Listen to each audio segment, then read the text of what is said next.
Welcome to Rants TV, Travel and Events.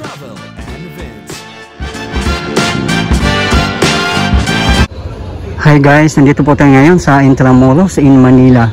Please samahan niyo po ako mag-update dito sa ongoing construction ng Ateneo de Municipal. At ayan na po sa harapan natin. At ito po yung update natin today, March 27, 2025. Ang Ateneo de Municipal ay nandito lang po matatagpuan sa Arzobispo Street, corner Anda Street.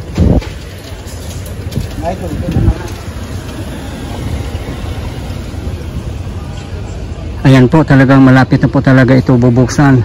At yun na, sabi nga nila dito, event center po pala ito. Yan po, nakikita nyo po sa loob na napakalaking dome. Pero yung roofing po ng dome ay parang gawa yata po ng tarpal yan, pero napakalaki. Ang ginawa lang po nila pala dito, ang nirestore ay ruins lang po ng Ateneo de Municipal.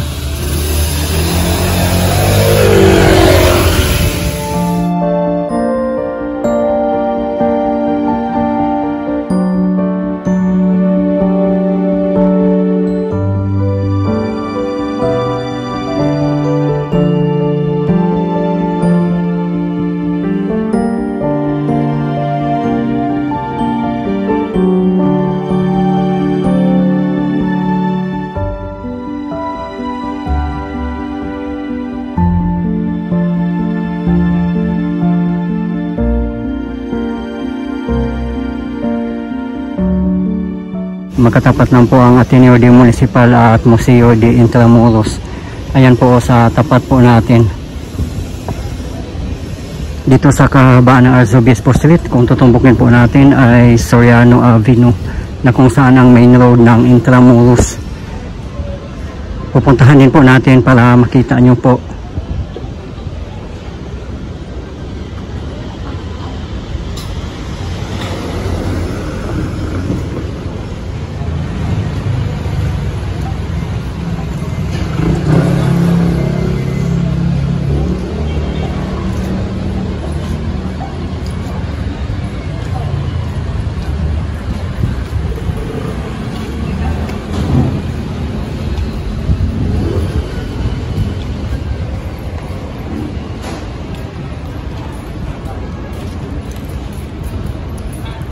Ayan na po ang Museo de Intramuros. Sa mga hindi po nakakalam, ang entrance fee ay 75 pesos para sa mga regular visitors at 50 pesos naman po para sa mga students, PWDs and senior citizen.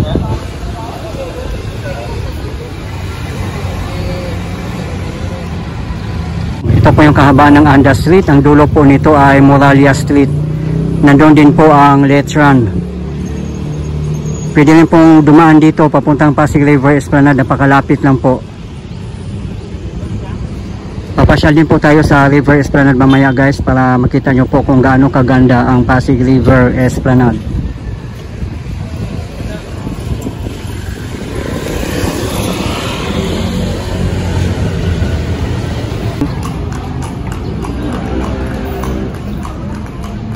The Church of San Ignacio once stood on this site from 1878 to 1945. At ito na nga po ang nakatayo ngayon, Museo de Intramuros at Centro de Intramuros. Ayan po, parang simbahan din itong harapan ng Centro de Intramuros, may tore.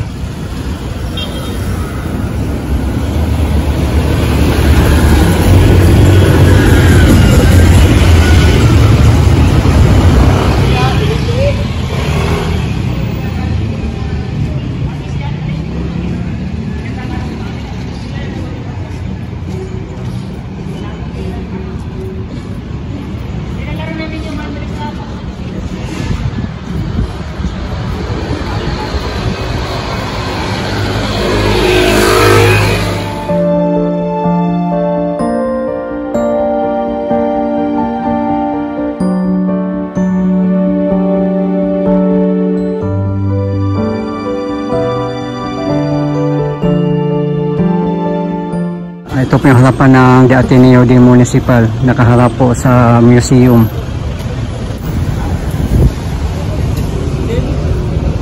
Ito na po siya, medyo malinis na po nila dito, tinanggal na po yung ibang mga bakod kaya makikita na po siya. Ayan na po ang Santa Lucia Street.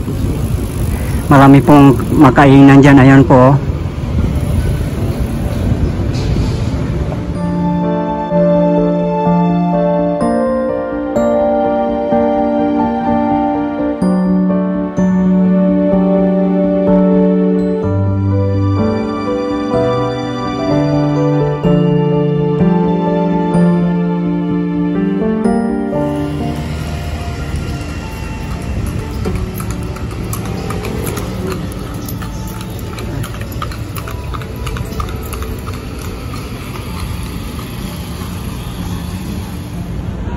Dito po yung maraming kainan. Philippine Experience.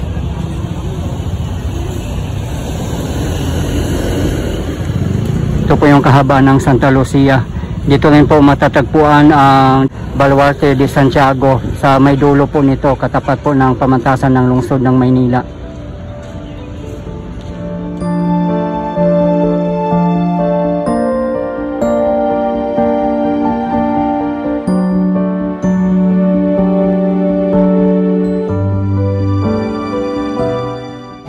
Ito naman po ang Baluarte Plano Luneta de Santa Isabel.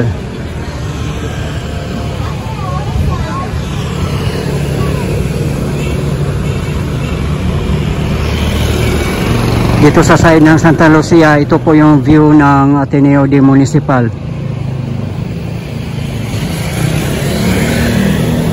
Bakod lang po dito na side na naka-screen.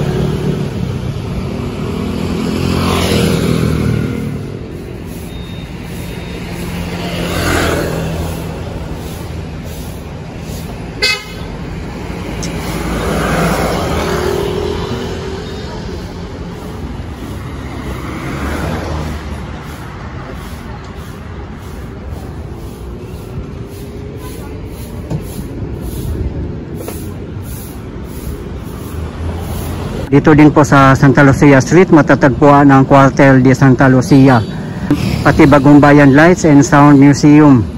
Marami din po tayong makikita dito sa kahabaan ng Santa Lucia Street.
Akyat po muna tayo dito para makita nyo rin po.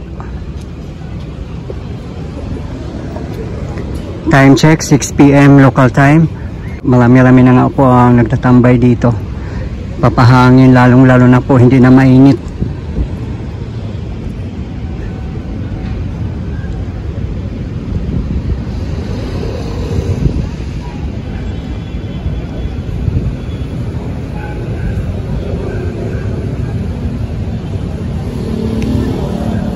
Ito po yung makikita natin dito, golf course na napakalaki at napakaganda.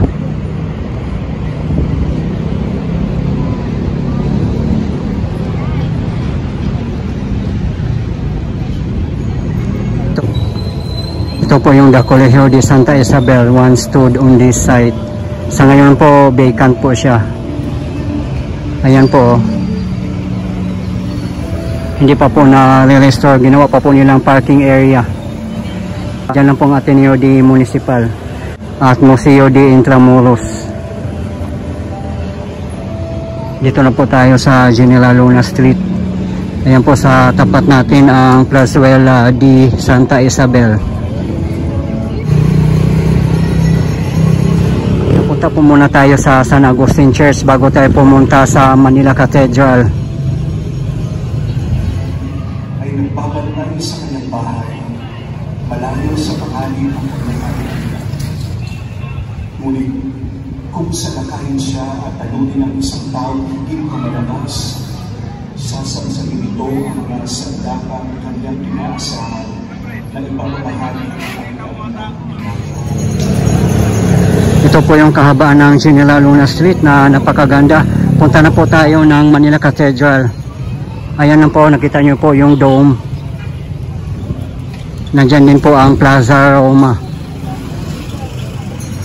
Dito na po tayo sa area ng Manila Cathedral at Plaza Roma. Tumbukin po natin itong kahabaan ng General Luna Street. Ang dulo po nito ay Fort Santiago.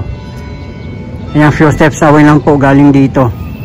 Sa kabilang side naman po doon sa dulo po ay exit papuntang Rizal Park. Ito na po ang Manila Cathedral.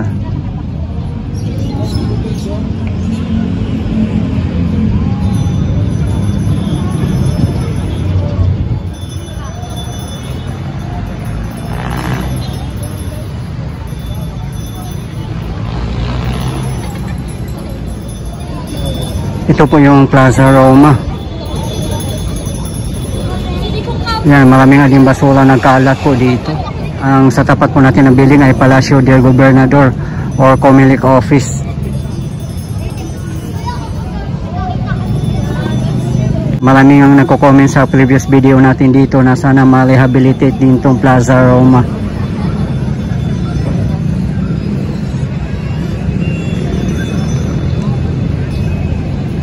Ito po yung fountain nila, sa ngayon hindi naman po gumagana. Yan, ito po yung tubig niya ngayon.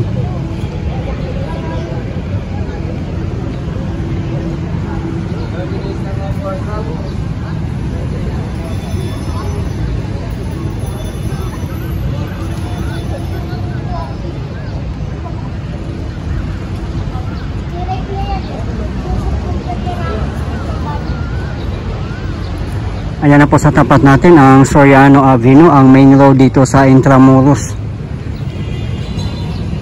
Pakaliwa po ay palabas po yan ng Anda Circle, papuntang Rojas Boulevard at Pier at iba pang mga lugar. Dito naman po sa right side ay papuntang Binondo. Diyan din po daan ang papuntang Pasig River Esplanade. Pupunta din po tayo mamaya pagkatapos po natin dito. Paglabas pa lang po natin dito sa Plaza Roma, marami po mga kalesa dito for hire. Ang rate po ng kalesa ay 1,000 pesos para sa mga regular passengers at 800 pesos naman po para sa mga senior citizen, PWDs at students. Aside from kalesa, meron din po ma-hire dito na Tranvia. 1,200 pesos naman po per hour.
Diyan po tayo galing kanina sa Soriano Avenue.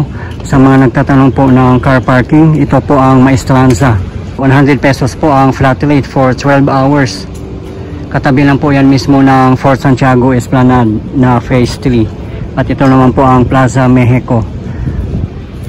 Aside from Maestranza parking, marami din pong parking doon sa Magallanes Drive.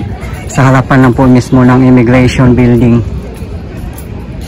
Marami na rin pong tao dito na mamasyal, oh. Maganda din ang weather kasi walang ulan. Summer na po talaga. Dito na po tayo sa bungad ng Fort Santiago Esplanade. Ang alfresco dining po dito ay during Friday, Saturday and Sunday lang po.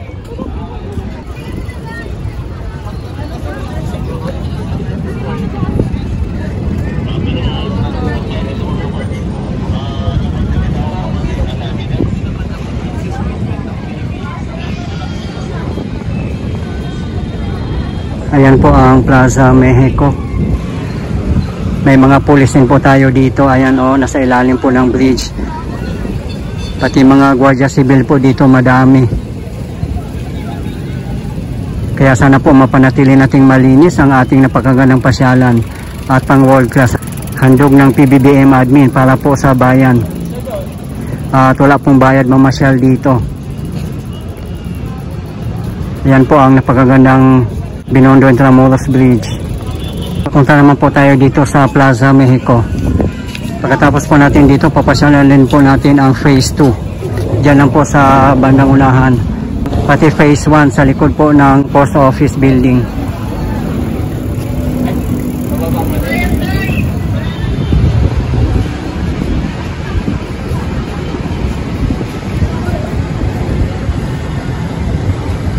Dito na po tayo sa Plaza Mexico. Ito po yung iconic structure dito sa Plaza Mexico. Meron din pong napakalaking monumento ni Adolfo Lopez Machos, former President of Mexico.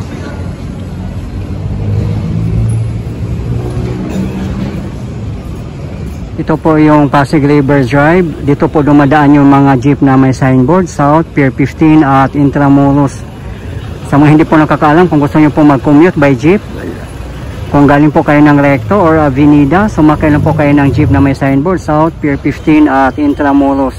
Dito po lahat dadaan yan.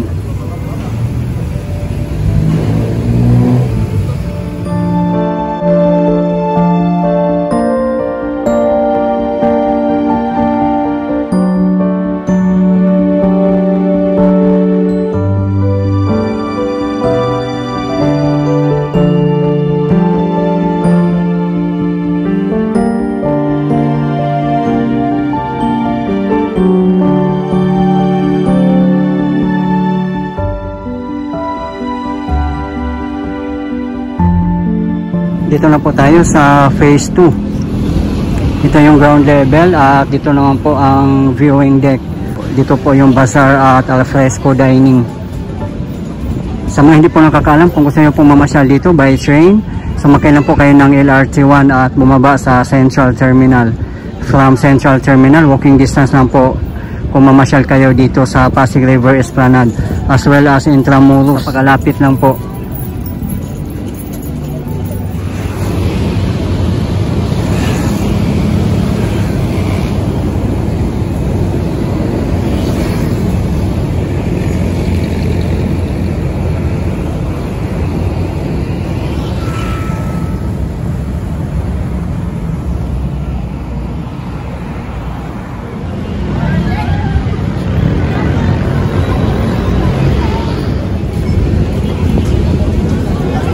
Dito po yung alfresco dining. Ayan po, ang dami na pong kumakain po dito.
nandito na po tayo sa phase 1 sa likod po ng post office building. Kahit dito po marami ding tao. Sa mga hindi po nakakalam, wala pong food stalls dito sa phase 1. Ang meron po ay phase 2 lang po. At sa phase 3 naman po ay every Friday, Saturday and Sunday lang po.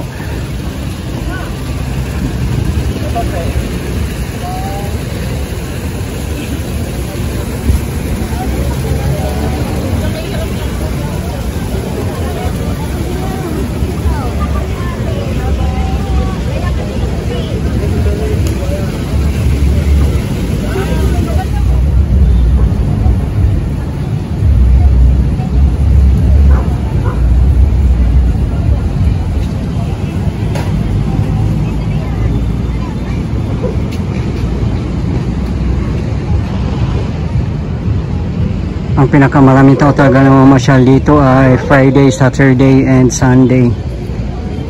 Pero mas gusto ko ganito ang crowd, na nakaka-relax po siya, hindi ganun kadaming tao. Ito na po yung grand entrance ng phase 1. At dito nga po sa entrance pa lang marami pong mga vendors dito. Back to business na po sila.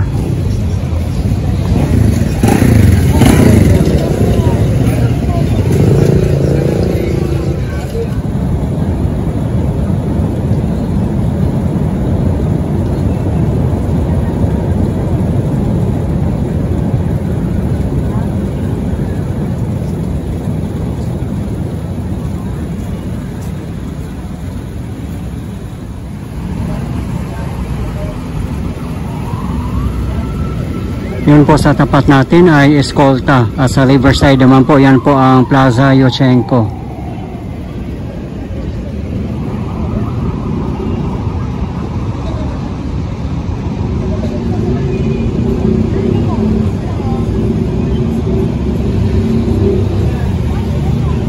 Ayan naman po ang The Historic Jones Bridge.